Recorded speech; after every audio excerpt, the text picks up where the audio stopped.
Muy buenas noches. El nuevo modelo educativo plantea ideas nocivas y un programa retrógrado. No habrá maestros, sino líderes sociales. Pretende no existan rechazados en las escuelas públicas.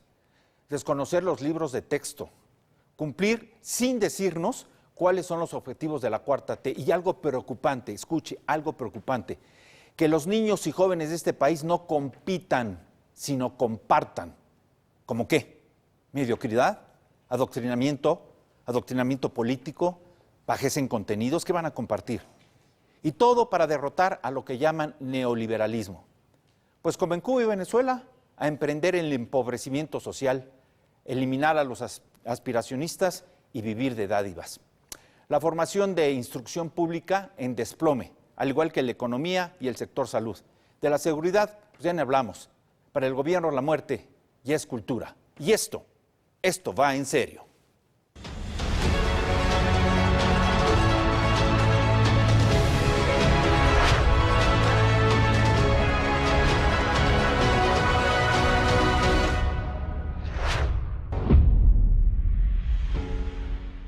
¿Qué tal? Muy buenas noches, bienvenidos nuevamente a Va en Serio. Hoy va a estar con nosotros Saskia Niño de Rivera y Manuel San Martín, dos jóvenes periodistas, para hablarnos de este libro que se llama El secuestro en México, el infierno tan temido, una serie de reflexiones, de argumentación, revistas escalofriantes de cómo está la situación en nuestro país. Van a estar aquí con nosotros, ojalá nos acompañe.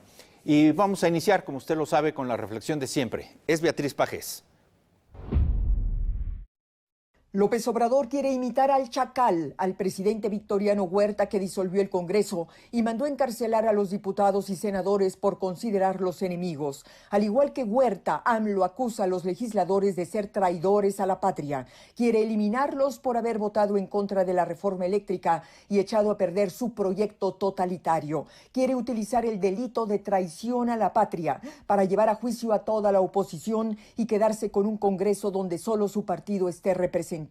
Busca llevar a cabo una purga política para instaurar una dictadura legislativa que le permita gobernar sin obstáculos y ataduras. Mediante un fraude a la Constitución, busca recuperar las curules que Morena perdió en el 2021 cuando PAN, PRI, PRD y MC le quitaron a Morena la mayoría calificada. Cuando Mario Delgado, dirigente de Morena, dijo que colgaría en el tendedero de la traición las fotografías de los diputados opositores, dejó ver que quieren dar un golpe al Congreso y a la división de poderes. Pretenden sacar a la oposición de la contienda presidencial para que el candidato único sea el de Morena. La reforma electoral que acaba de anunciar el presidente tiene el mismo objetivo: adueñarse del órgano electoral, acabar con su autonomía y eliminar a las minorías opositoras. Es usted un gran perverso, señor presidente. No es igual a Juárez, sino al carnicero Huerta, que ordenó asesinar al senador Belisario Domínguez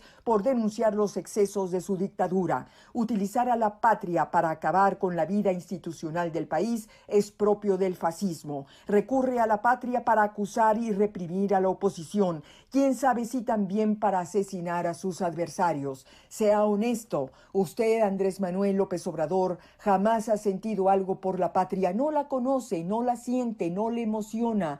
Alguien que prefiere saludar a la mamá del Chapo en lugar de rendir honores a la bandera es un traidor. Ese sí es un traidor a la patria. Muchas gracias, Beatriz Pajés. Don Gerardo Flores Ledesma, ¿cómo estás? Estimado Carlos, buenas noches a ti y al auditorio. Oye, a ver, ayúdanos a entender algo porque acabamos de enterarnos que se vendió Twitter por una cantidad impresionante de dinero. Sí, más de 40,000 millones de dólares. Pero vamos a entrar en recesión mundial. No sé si las sanciones contra Rusia estén teniendo efecto, si la economía rusa se está desplomando, si van a caer los precios del petróleo, si los fertilizantes y granos que vende Ucrania lo siguen haciendo, si sí, si no, la política de Biden, la inflación en México. O sea, por un lado vemos la danza de los millones en compras de empresas y por el otro lado la recesión. Sí, precisamente cuando hay crisis económicas, Carlos, es cuando los empresarios o las gentes que tienen grandes capitales aprovechan las oportunidades cuando se observa que hay una baja en las grandes empresas. Twitter ya venía con una caída en lo que se refiere al número de abonados, traía más competencia. Hay otras empresas que están... Netflix, ¿no? También está en crisis. Netflix yo creo que está... Yo leí en Red Financiera. Va a tener, sí. Que Netflix estaba en crisis. Yo creo que va a tener que hacer una recomposición, un replanteamiento de su proyecto de negocio, si es que quiere continuar en el mercado. Porque si no te va a pasar lo mismo que ocurrió cuando en su momento desaparecieron esas empresas que te rentaban películas y que tú tenías que ir a... Blockbuster. Sí, entre ellas, y tenías tú que ir a comprar o adquirir una renta mensual y luego la pagabas, tenías una membresía. Las empresas tienen que irse renovando. Oye, pero Netflix es un punto de referencia mundial. Ahorita, como en su momento lo fueron otras grandes empresas, no se nos olvide, Carlos, que ha habido grandes bancos que han terminado, que han acabado por por haber ejecutado, digamos, malos proyectos. El caso de Banamex es un caso importante, después de haber sido el banco... ¿Caso Banamex? El caso Banamex. ¿O caso Citigroup? El caso Banamex, que fue adquirido por Citigroup, es un caso muy patético, muy presente de lo que puede ocurrirte después de ser el banco más importante, que tengas que incurrir en caer a 4 o 5 lugares y que hoy tu competencia esté pues disputándose o pujando por adquirirlo. Es un banco que vale el doble de lo que vale Twitter. Entonces, no estamos hablando de temas menores. Esta semana que recién terminó, se cayeron las bolsas, se cayeron los bitcoins, se cayeron los bonos. Es decir, estamos en una situación, Carlos, en la que las caídas son de doble dígito. Entonces, ¿estamos en recesión mundial? ¿O estamos entrando a recesión mundial? Yo creo, estamos en una desaceleración grave. Para la economía, los dos términos podrían parecerse, pero son totalmente diferentes. Cuando una empresa o un país empieza a desacelerarse, significa que su maquinaria, su locomotora que venía pujando, vendiendo, exportando, trayendo remesas, vendiendo petróleo, creciendo, empieza a frenarse.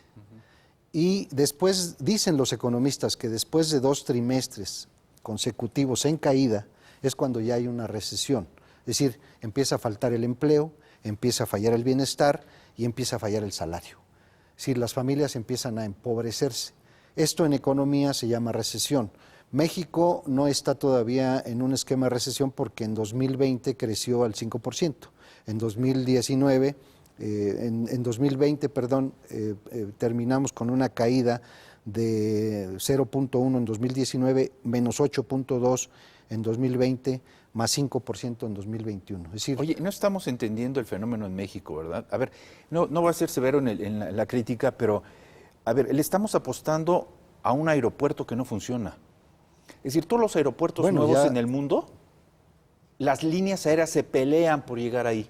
Aquí las líneas aéreas se pelean por no llegar al aeropuerto Felipe Ángeles. Lo peor de todo es que los obligues ahora, como están anunciando en el gobierno, que van a obligar a las aerolíneas a que, sí, el presidente está llamando, a que solamente sean 50, digamos, determinado número de vuelos los que se hagan en el Aeropuerto Internacional de la Ciudad de México y el resto se tendrá que ir. Pero ya le dijeron al presidente, oiga, tenemos que suspender esta ruta, sí, por eso porque un avión de 180 personas vienen 20 o salen 20. A eso me refiero. Si tú desde un principio no haces una proyección de negocio, el negocio va a fracasar. Pero a ver, repito o pregunto, pienso que no lo estamos entendiendo y no lo estamos preparando, porque le estamos apostando a un aeropuerto que hasta hoy ha sido un fracaso. Sí.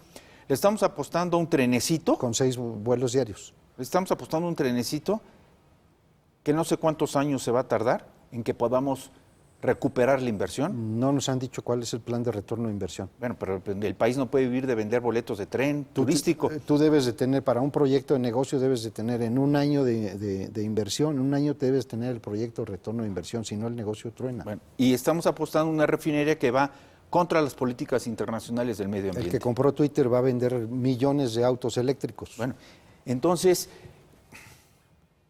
pienso que el presupuesto, las intenciones, la política debe estar destinada a tener una plataforma de apoyo, un colchón para este tipo de eventualidades como la crisis que se avecina de recesión mundial, ¿no? Pues mira, China va a crecer, pensaba crecer al 7, va a crecer a menos del 4. Menos del 4. En 4%. Estados Unidos pensaba crecer al 4, lo rebajaron al 2, cayó 1.2 el primer trimestre de 2022. Europa, que pensaba crecer al 4, está cayendo a menos del 1. México, que pensaba crecer al 5, ha ido rebajando y estamos en el nivel del 1% ya según Moody's, 1.2 según la CEPAL, 1.8 según todos los expertos, y la cuenta sigue en regresión. Ya no estamos en la lista de los 25 países atractivos para la inversión extranjera. Para inversiones ¿verdad? ya no. Estamos entre los 16 todavía que están creciendo, pero es un crecimiento que se puede ver afectado, Carlos, porque ¿quién es nuestra locomotora? Estados Unidos. Las exportaciones del primer trimestre de 2022 ya se redujeron, ya están frenadas, ya se desaceleraron.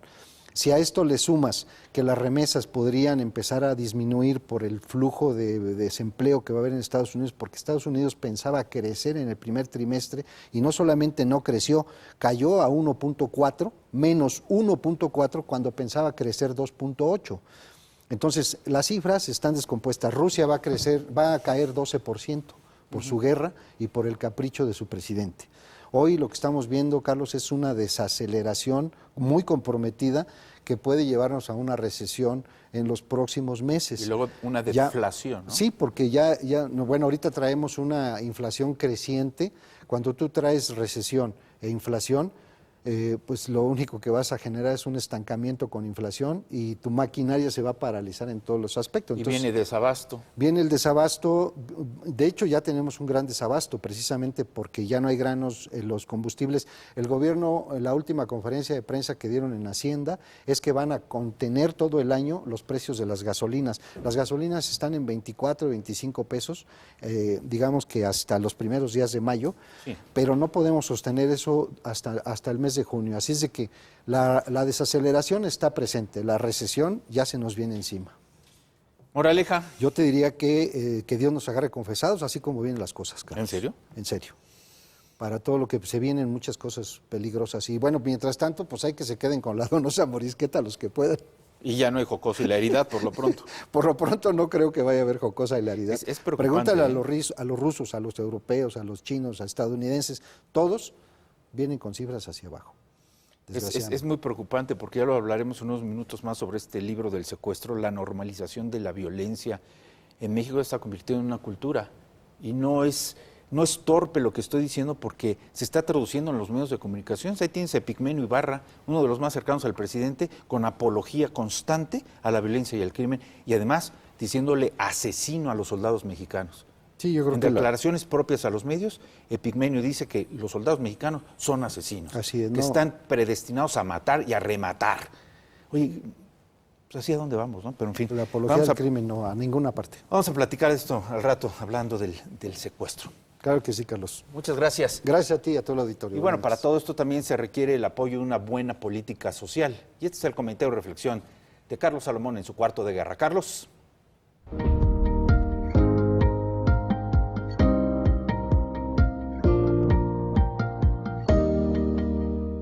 Siempre he dicho que la mejor política social es una buena política económica.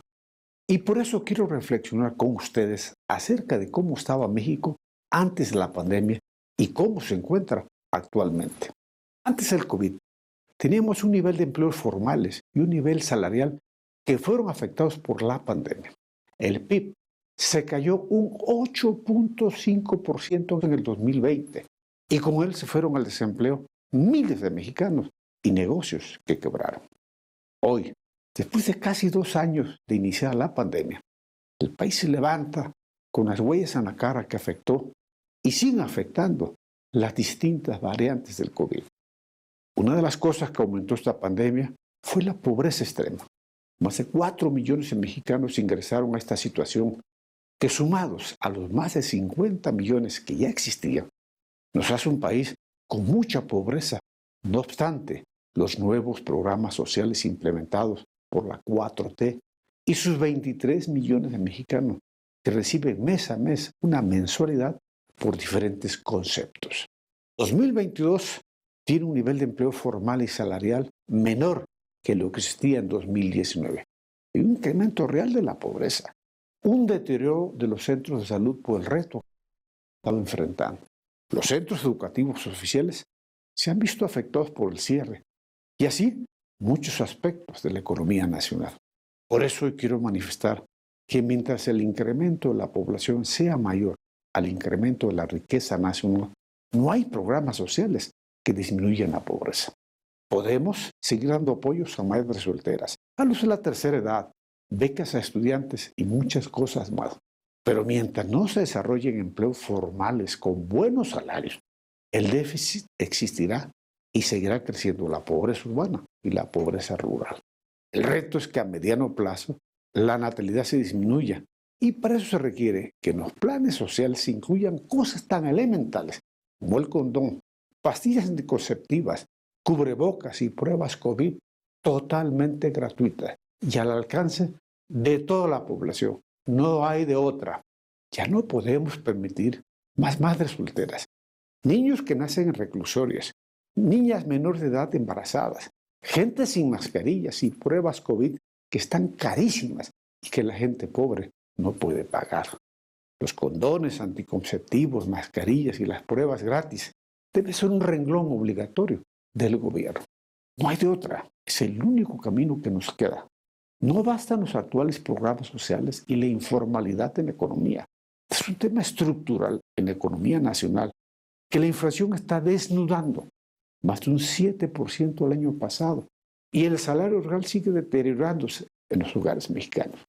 O hacemos las cosas de fondo o será un cuento de nunca acabar.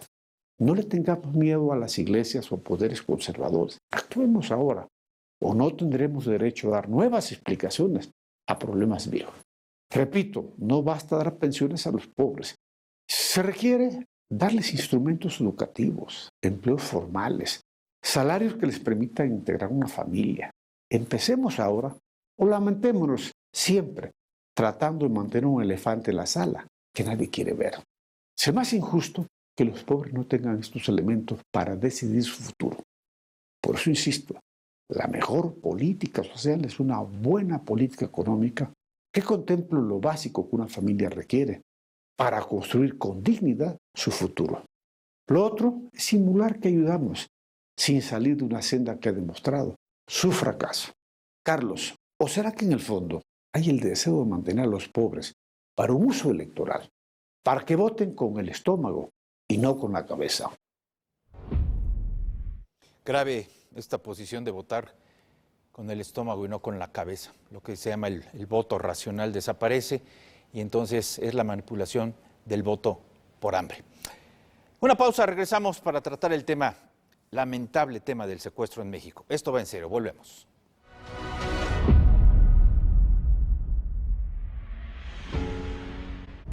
Estás viendo Va en Serio.